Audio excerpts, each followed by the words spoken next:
You know what? Maybe he's already focusing on game 6. He's like, all right, we almost blew this one. We won it. Boom, on to the next. Let's forget about it. Oh, Basically. smart thinking, man. Well, speaking of which, Dale, you know what that's like. Okay, so what Nick just experienced, you've experienced. So just talk about what that euphoria was just like, because it just happened again.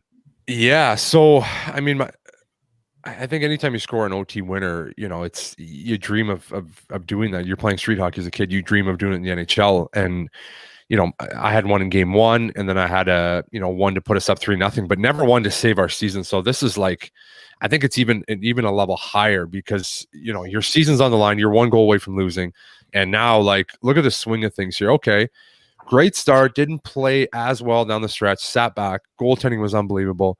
But now you're in a game 6 at home with fans coming. Man, there's so many things to look forward to for game 6 here. I'm excited because I don't know, you could see Toronto wavering early. You could tell they were nervous. They didn't have the desperation Montreal had. And then now going back to Montreal, I think you're going to see obviously some more desperation from Toronto. But man, I'm glad we got out of that one. I was nervous going into overtime. I'm not going to lie. How about you guys? I really love the way we played, and I hope we come back to Montreal and just have the same mentality, plus an extra boost from the fans. So I know you talked about it before, but just to get your take on what the fans actually bring for a playoff game for you guys in Montreal. What's that feeling when you get out on the ice and have everybody waving those towels and just the atmosphere? How is it?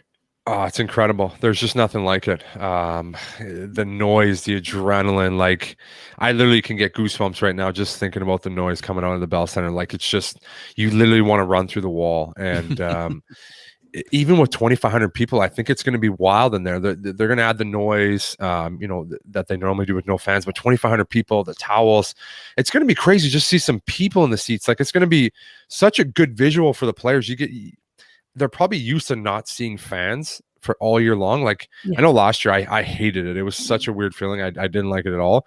I'm sure the guys are used to it now.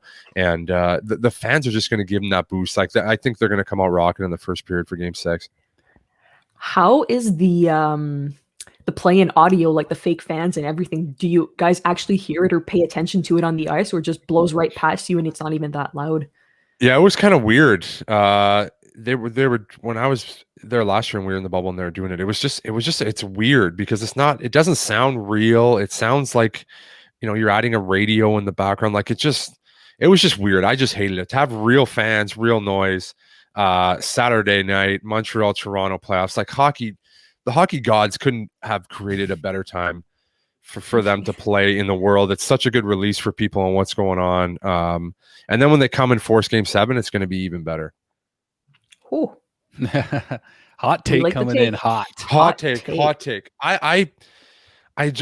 Montreal, I don't know. I just feel like, they had the desperation tonight. They know what it feels like. Now, Toronto has had plenty of these situations, and it hasn't gone well for them in the last couple of years. They don't really know how to play on that line, and I really think that plays in Montreal's favor coming into Saturday.